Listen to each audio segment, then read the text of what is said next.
Então, vamos ver agora as formas, os tipos de formas de osso. Mais uma classificação que é de acordo com a forma dele.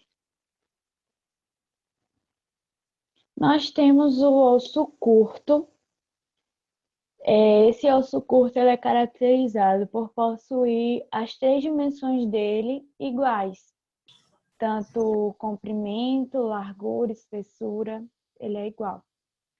E temos como exemplo os ossos do carpo, que estão na mão, esses ossinhos aqui, e os ossos do tarso, são os ossos pequenos do pé. Então, o osso tipo do osso curto, ele possui as 3 dimensões iguais. Comprimento, largura e espessura são iguais. Como exemplo, o osso do carpo e tarso. Temos o osso plano ou laminar. O osso plano ou laminar, que vai possuir o comprimento e a largura igual, relativamente igual, e vai predominar sobre a espessura. Ou seja, a espessura ele é tipo fininho, mas é largo, grande, digamos assim, largo e comprido, só que é fino. Como exemplo, a escápula. Tem aqui a imagem da escápula. Ela é fina. Eu não coloquei uma imagem dela em outra vista, na vista lateral. Mas ela é fininha, relativamente fina, e só que ela é comprida e larga. Então, os ossos em que o comprimento e a largura são maiores do que a espessura é um osso plano ou laminar. Outro exemplo são os ossos do crânio, alguns deles. Aqui, ó, que promove a calota craniana. Eles são ossos planos. E temos também o externo. O externo é fino, mas ele é comprido e largo. Então, comprimento e a largura predominam sobre a espessura deles. É um osso plano ou laminar.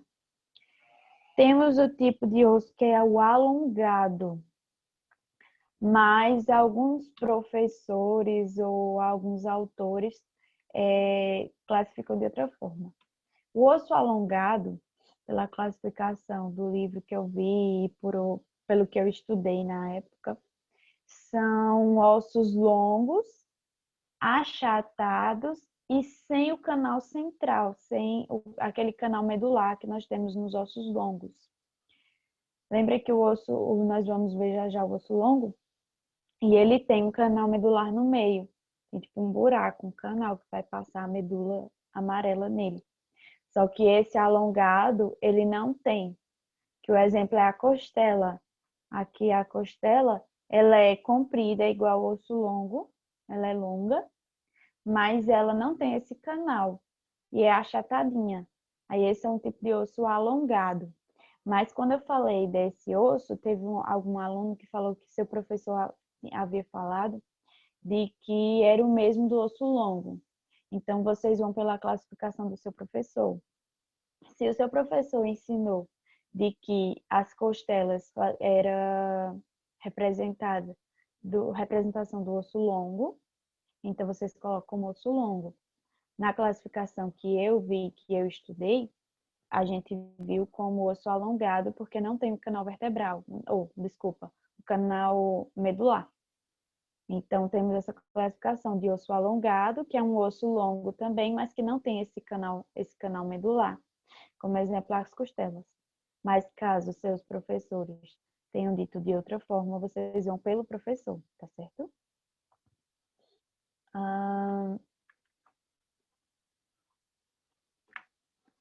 O osso longo.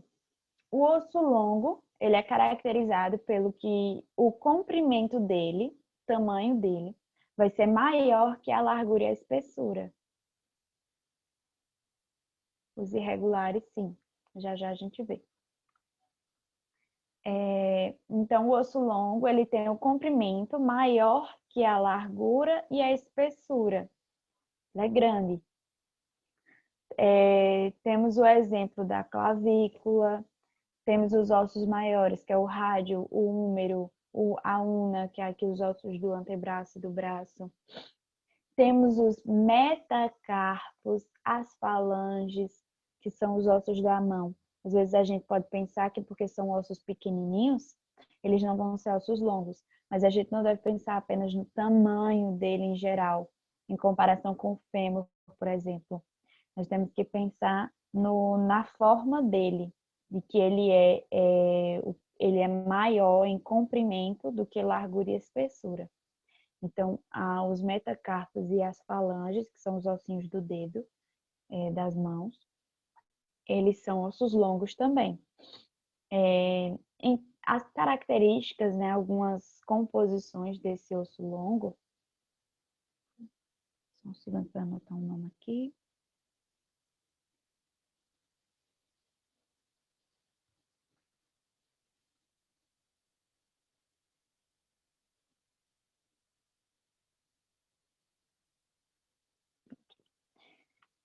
Temos nesse osso longo, nós podemos dividi-lo em epífise e diáfise. A epífise tem a proximal e a distal, que são as extremidades do osso, as pontas dele, digamos assim. Aqui, ó, esse aqui é um exemplo do fêmur. Então, tá aqui a epífise proximal, que é aqui na cabeça do fêmur, e a epífise distal. Então, as extremidades, as pontas dos ossos, são as epífises. Proximal e distal, lembra lá aquelas classificações. Que proximal é quando está mais perto do tronco, distal que está mais afastado do tronco. Então, as epífises estão nas extremidades dos ossos, aqui também na imagem.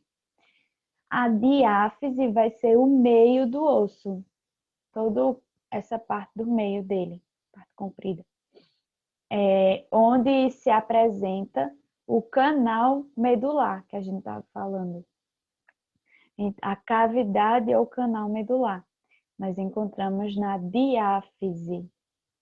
E essa medula, nesse canal medular, nessa cavidade medular, nós encontramos a medula óssea amarela, como a gente viu antes. Então, epífise está nas extremidades do osso, proximal e distal, diáfise no meio do osso, onde nós temos a cavidade ou canal medular.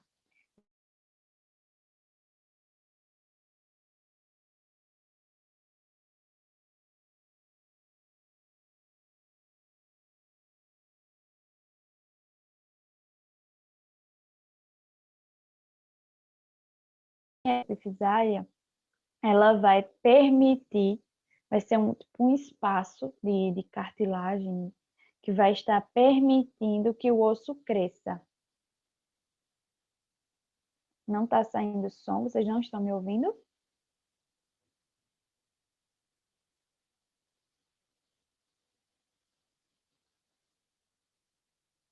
Vocês não estão me ouvindo? Ah, pronto.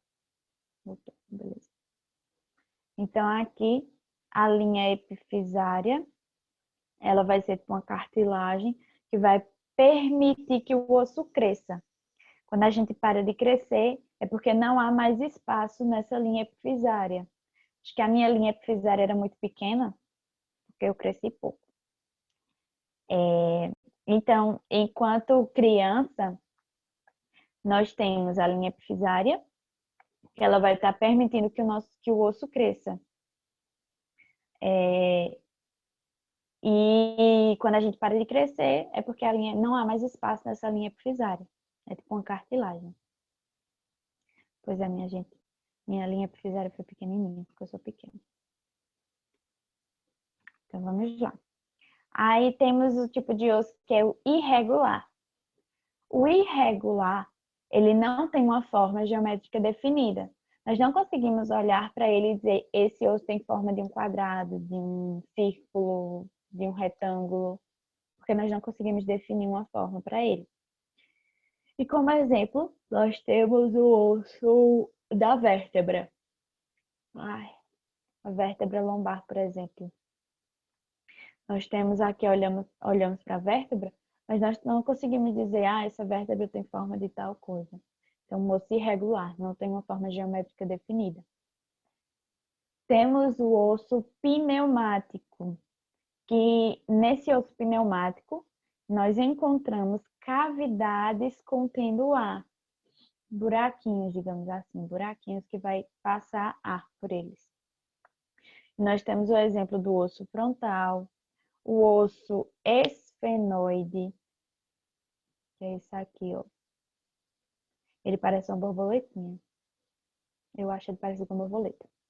Então, o osso esfenoide, o osso temporal, o etimoide e o maxilar são exemplos de ossos pneumáticos. Apresentam uma cavidade contendo ar.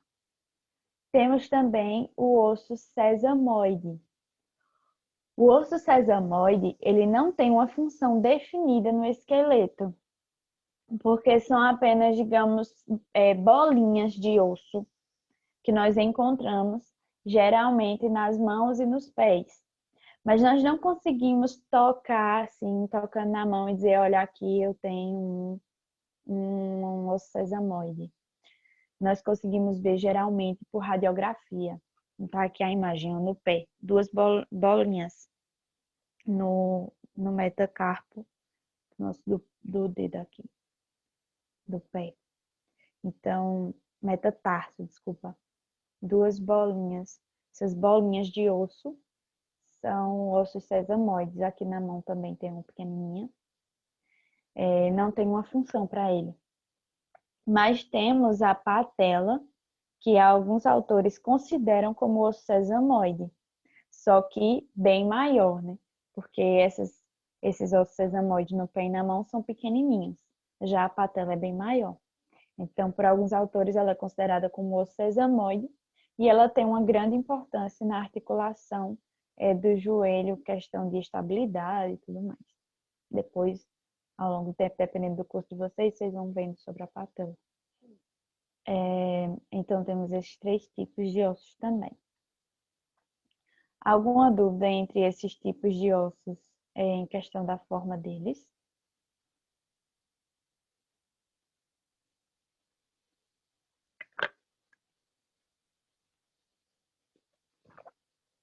Então, vamos continuar.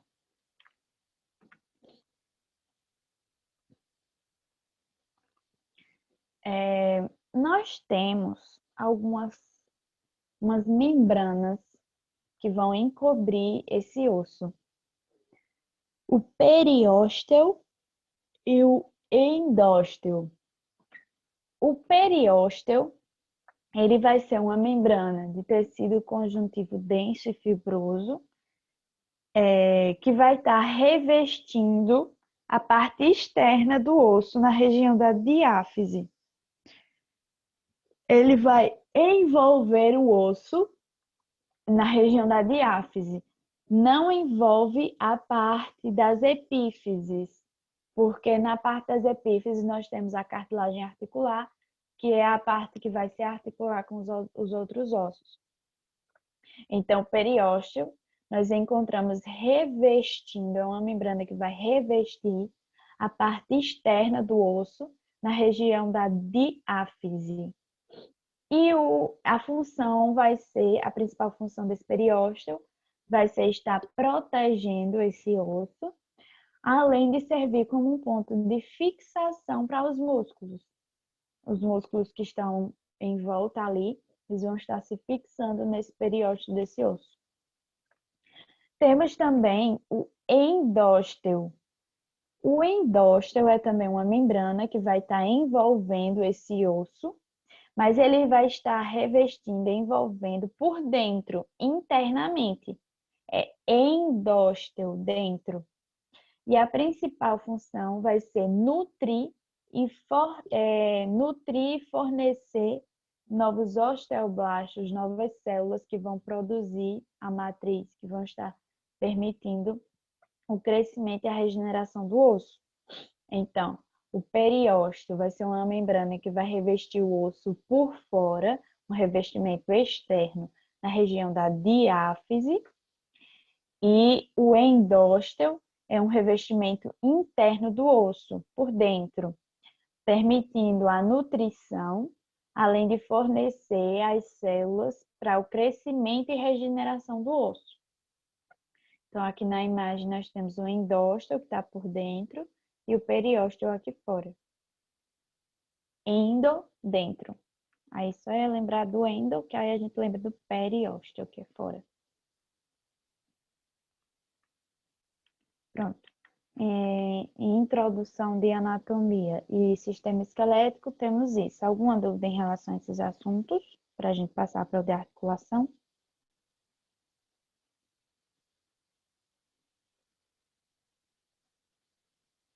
Não? Dá. Então, vamos ver agora o sistema articular. A principal função do sistema articular, em questão de função mecânica, vai ser evitar o atrito dos ossos. Mas no caso de articulação em si, a articulação vai ser o local de união entre dois ou mais ossos. Vai estar unindo os ossos, essa articulação. Então, a principal função da articulação vai ser estar unindo esses ossos. E vamos ver no decorrer dessa revisão que algumas articulações ajudam a evitar o atrito. Então, articulação ou juntura, pode ter esse nome também, é o local de união entre dois ou mais ossos. Nós temos algumas classificações para essas articulações. De acordo com o grau de movimento, nós temos a sinartrose, anfiartrose e diartrose. A sinartrose são articulações pouco móveis ou quase imóveis. Não tem movimento, geralmente. E nós vemos nesse tipo de articulação fibrosa, ossos unidos por tecido fibroso, na sinartrose. O tecido fibroso é um tecido mais forte e vai deixando essas articulações pouco ou quase imóveis. A anfiartrose são articulações semimóveis, tem pouco movimento nelas. E esse vai ter os ossos que estarão sendo unidos por tecido cartilaginoso, ou seja, o tipo de articulação cartilagínea, na anfiartrose. E na diartrose, são articulações móveis com movimentos amplos, tem um alto grau de movimento.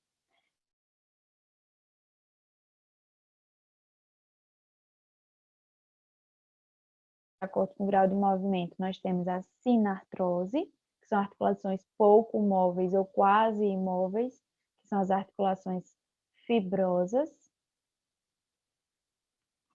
As anfiartroses.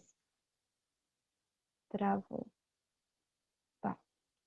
A sinartrose são articulações pouco móveis ou quase imóveis. Nós temos as articulações fibrosas nessa classificação. Então, as articulações fibrosas fazem parte das sinartroses, articulações pouco móveis. Temos o tecido fibroso unindo os ossos. A anfiartrose são articulações semimóveis, tem pouco movimento, e os ossos são unidos por tecido cartilaginoso, ou seja, as articulações cartilagíneas nós encontramos nessa classificação de anfiartrose. E a diartrose são articulações móveis com movimentos amplos, que nós vamos ver as articulações sinoviais nessa diartrose, certo?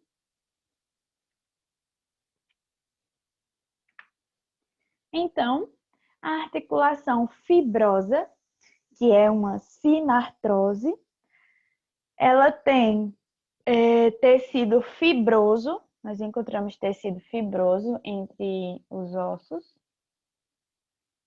Vou voltar.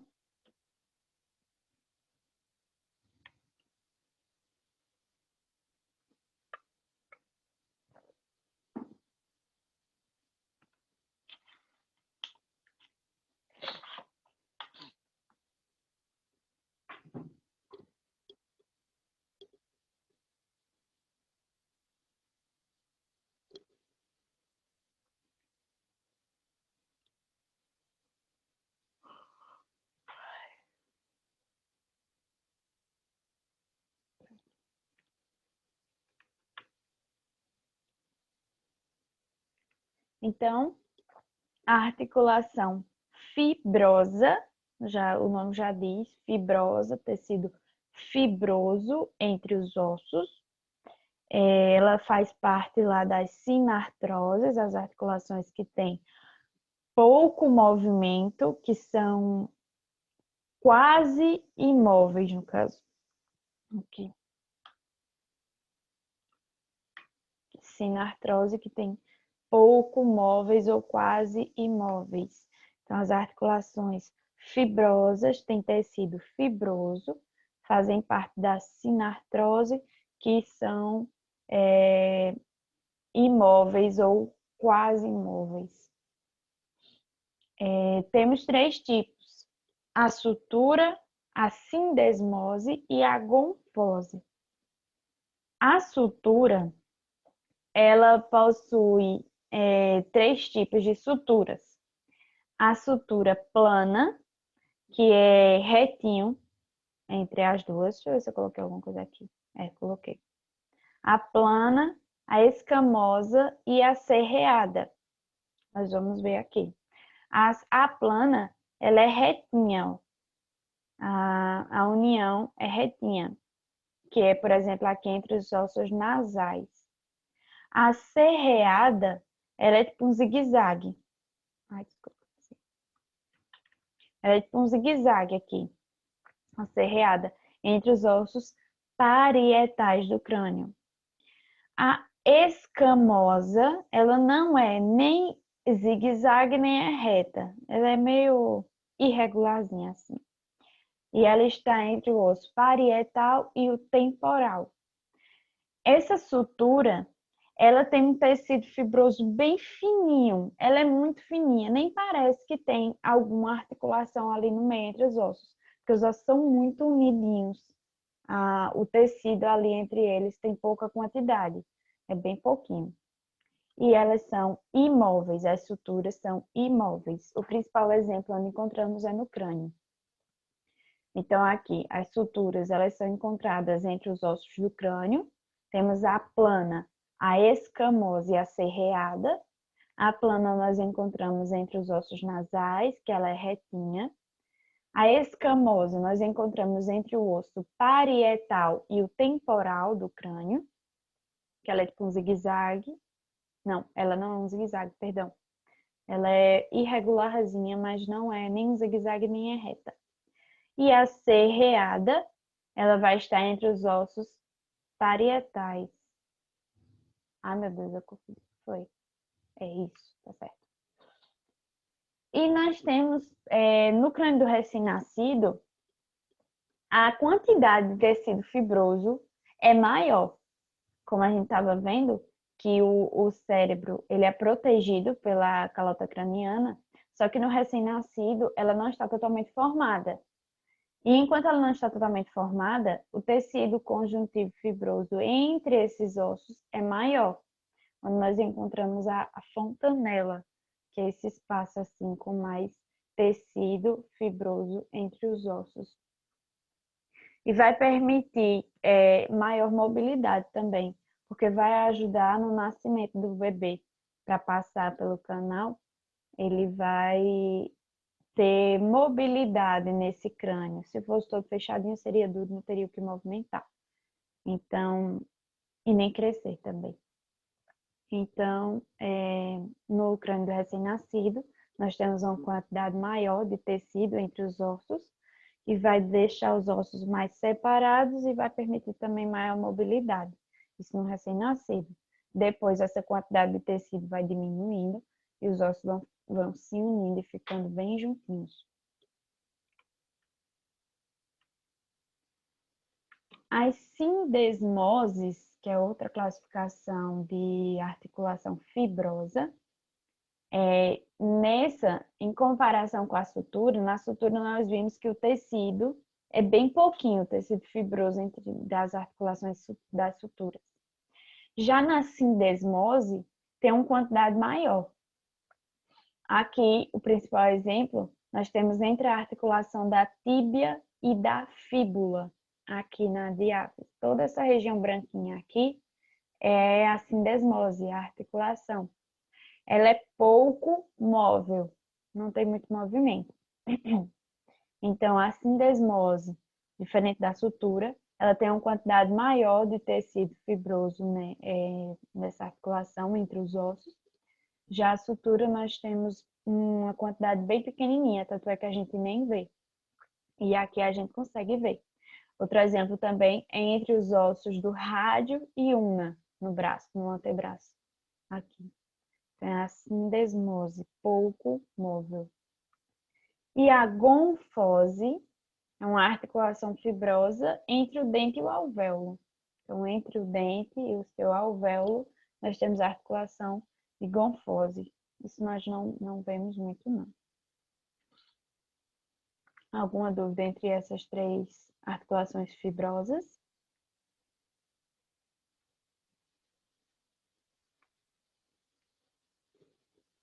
Temos a articulação cartilagínea.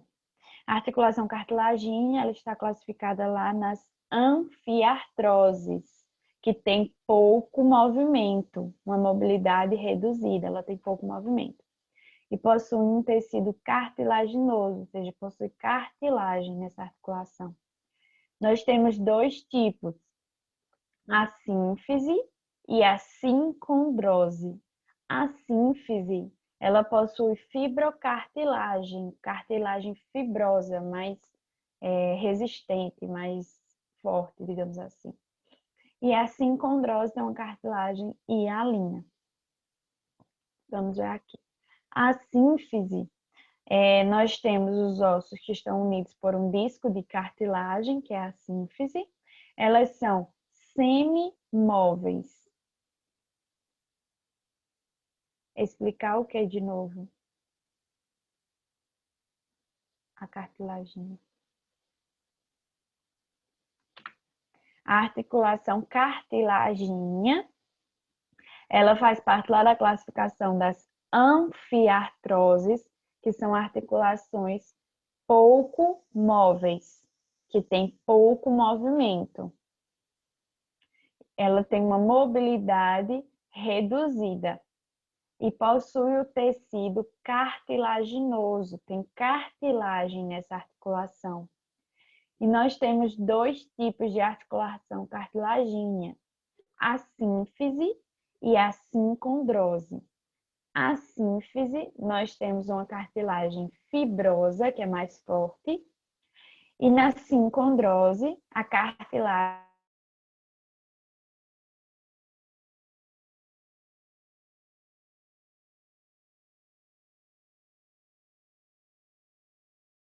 na sincondrose, nós temos cartilagem hialina. A sínfise,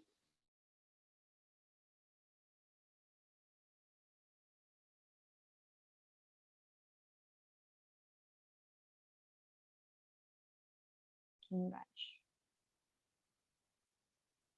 Não está me ouvindo? Vocês não estão me ouvindo, não?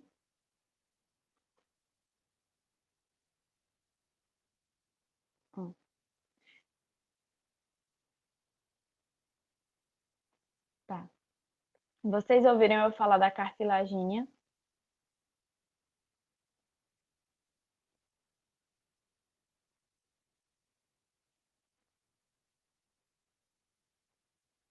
Não ouviram falar da cartilagínea? Tá, eu vou repetir então.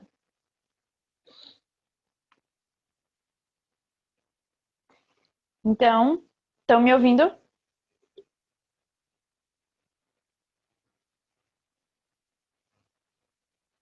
Sim. Então, a articulação cartilagínea, ela tem um tecido cartilaginoso, ela possui cartilagem, e ela está lá naquela classificação das anfiartroses. Anfiartrose, que é uma articulação pouco móvel, semimóvel, tem pouco movimento. Ela tem uma mobilidade reduzida, ela tem movimento, mas é pouco. E temos dois tipos, a sínfise e a sincondrose. A sínfise, nós temos a fibrocartilagem, uma cartilagem fibrosa, e a sincondrose, a cartilagem hialina. A sínfise, ela vai possuir um disco de cartilagem. O principal exemplo de sínfise é a sínfise púbica, que está entre os ossos do púbis, os ossos púbicos aqui no quadril. Aqui é a sínfise púbica. E temos outro exemplo, que é a articulação entre os corpos vertebrais. Aqui, chamamos de sínfise as articulações que estão entre os corpos das vértebras. São articulações semimóveis, tem pouco movimento. E a sincondrose, elas têm a cartilagem hialina, e o principal exemplo dela é a primeira articulação externo-costal. É a articulação entre a primeira costela e o externo. Sincondrose. Se ficar mudo de novo, vocês me avisam, tá?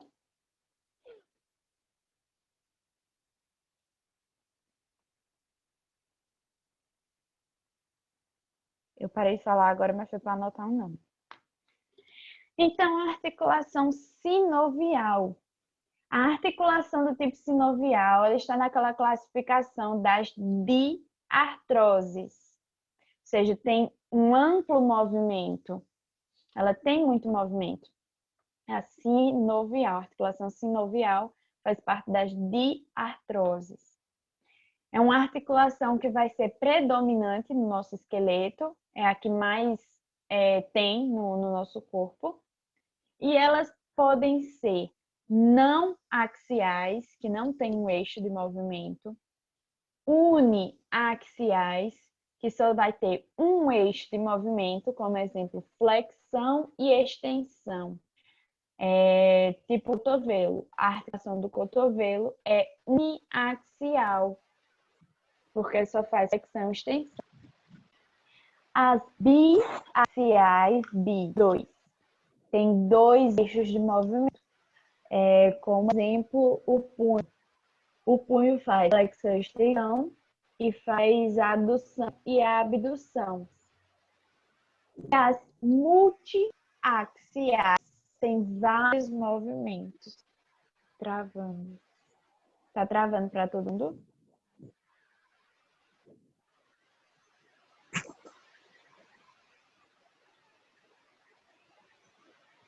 Tá travando para mais alguém ou só para Gisele? Um pouco. Tá dando para entender?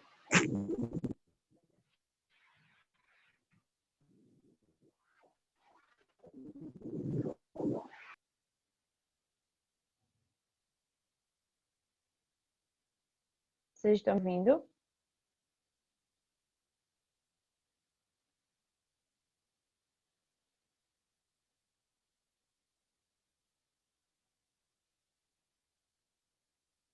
Travando ainda?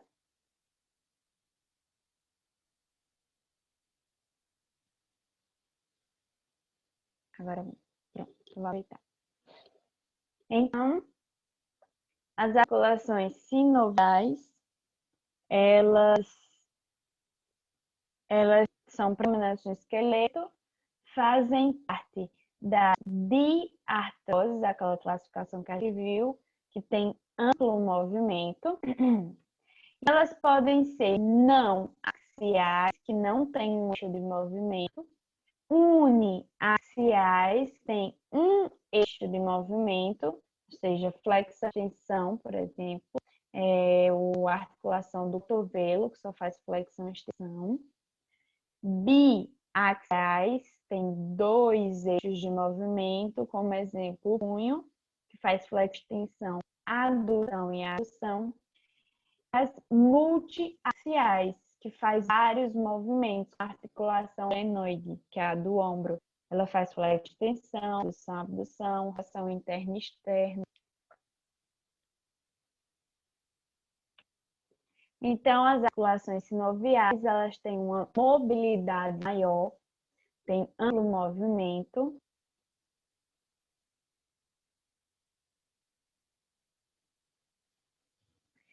Bom dia, Ivanildo. Eu estou gravando a aula, essa visão, e vou mandar de novo os slides. Eu mandei no grupo, eu mando de novo. Aí eu mando os slides e mando o link quando essa aula estiver pronta. Aí eu mando o link para vocês assistirem depois, tudo bem? Por nada.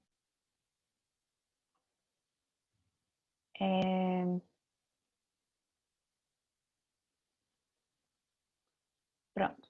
Então, tem uma mobilidade maior, essas articulações viais, e elas são uma cavidade articular. Ela tem algumas estruturas nessa articulação salvial, como a cavidade articular, que vai ser um espaço que vai estar dentro dessa cavidade, vai ter o líquido sinovial. O líquido sinovial, ele é um lubrificante natural dessa articulação, vai permitir o deslizamento com um mínimo de atrito e desgaste. Então, esse líquido sinovial é muito importante para essa articulação. Por nada, Nildo. É muito importante para essa articulação, o líquido sinovial, porque vai permitir o deslizamento com um mínimo de atrito e desgaste. A cápsula articular vai estar envolvendo a articulação, a membrana sinovial também, e temos os discos articulares que fazem parte também dessa articulação. Então, temos várias estruturas na articulação sinovial. A aula vai fechar em menos de 1 minuto, então eu vou fechar isso aqui e ir novamente para a gente na revisão e ver o exercício, certo?